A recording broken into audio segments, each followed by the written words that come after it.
In this video, I want to show you how these transformations that we can perform on these infinite sums so as to give us a finite result actually look like in a spreadsheet program. Maybe this makes them a bit more accessible and understandable about what's going on and why exactly they are called permissible, or why we allow ourselves to do them and sort of can pretend that they don't change the final result.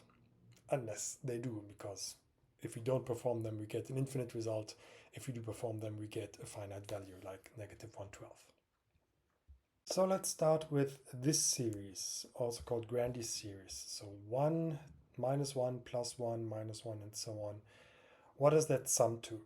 So I have this table here where I've listed all these terms. And I've also computed the partial sum. So for example, this 1 here is computed as the sum of these three cells, and so on.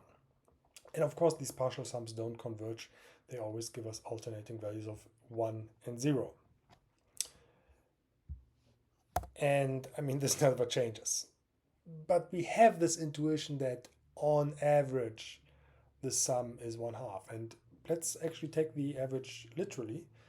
And that's what I do in this third column. I compute the partial averages of these partial sums. So for example, this 0.6 repeating is the average of these three partial sums. And this is another sequence of numbers, right?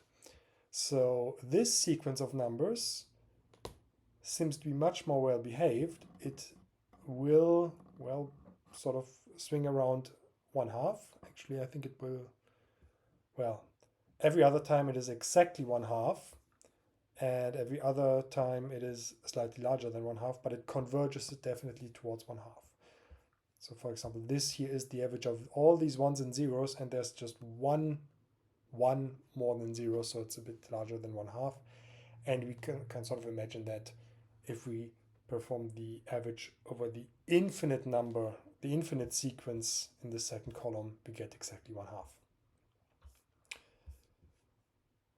Well, so let's apply this technique to this series here, 1, -2, +3, -4, and so on. Let's compute the partial sums. Let's see that they don't go anywhere. Well, let me hide this for a little bit. But let's compute the partial averages of these partial sums, see where they go. So the average of all these values. And this is a sequence that doesn't converge either, but we see that it sort of oscillates between exactly 0 and something that converges towards 1/2. Because every other time we sum over an even number of entries, which sum to 0 because of these pairs of numbers and their opposites. And every other time we have one more positive integer, so we get a little bit more than 1/2 as the average.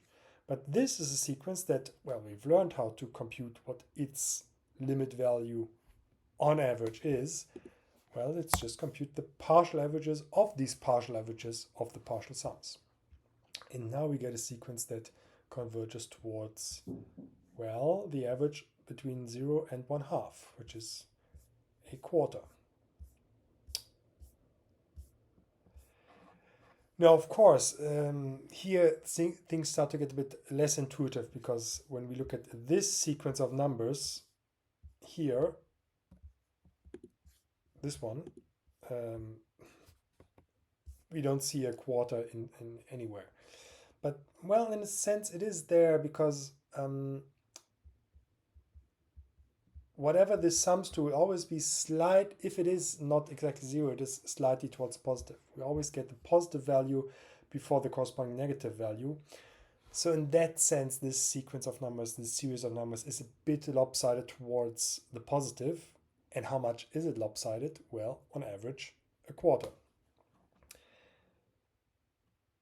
One other important point to notice is that these transformations, this operation of taking partial averages and then again partial averages of those, this is an operation that doesn't change the value of any finite sum. So for example, if we were to sum all the numbers from 1 through 7 and then stop, so have all these numbers be equal to 0, these sum to 4,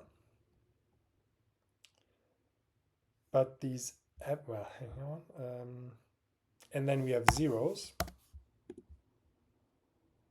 Right now they don't sum to 4 over here because we divide by n, and actually n stays 7 because these fields are 0. But if we actually compute these partial averages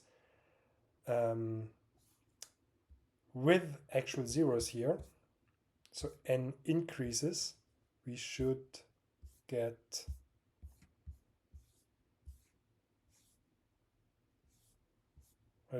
something that converges towards 4. The partial averages converts rather slowly towards 4, and the partial averages of the partial averages will also creep up from below towards 4, slowly but surely. So this operation of taking partial average doesn't change the total sum of any finite series. So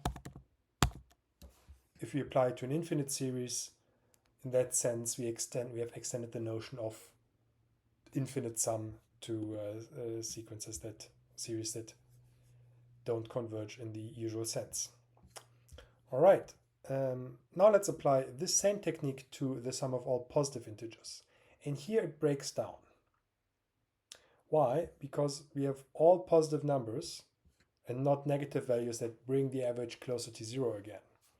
So if we take the partial averages of this partial sums and then the partial averages of those, and we keep computing them, well, we always get sequences that increase and quite steadily. And yeah, there's no way of that a simple average can bring these down to a finite limit. But something else we can do to this series is to space them out, make a second copy of this infinite series and space them out by inserting zeros. And again, this shouldn't change the overall sum. Not if it's a finite sequence, and it shouldn't not even when it's an infinite series. But then we can now compute this quantity. So make a certain linear combination of these two copies of the sequence that we are interested in. And I take the 4 copies of Bn, and I subtract 1 copy of An. So overall I have a threefold copy, so I divide by 3. So this operation shouldn't change the total sum, what these things sum to. But now we get a sequence that is quite interesting because it has this oscillating behavior between positive and negative values. And well, ignore this for a while. But I mean, I can show it to you right now again, because then we can apply this summing and then averaging the averages to this sequence, this series, that is this sequence. And now we get something that converges towards a finite value. What is it? It is, well, it takes some time to converge, but it will converge towards negative 1/12. Again, this kind of trickery here sort of falls from the sky, but it is an operation that wouldn't change the sum of any finite sequence. It also wouldn't change the sum of, for example, a geometric sequence like 1, 1/2, 1/4, 1/8, and so on.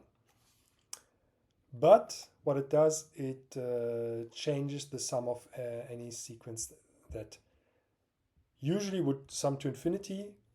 Then we can assign it a finite value. So maybe this has helped you understand a little bit more about what's going on concretely with these numbers. In essence, the principle is always to transform a problem or an expression that we can't solve, or that gives us infinite values or otherwise nonsensical values, transform them in a way that wouldn't change any problem that we can already solve, but which assigns a new and sensible value to a class of problems that we haven't been able to solve before. I will post a third video in the coming days, which will also give a visual interpretation to all of this, how we can add these infinite sums visually with dots and holes. So stay tuned for that.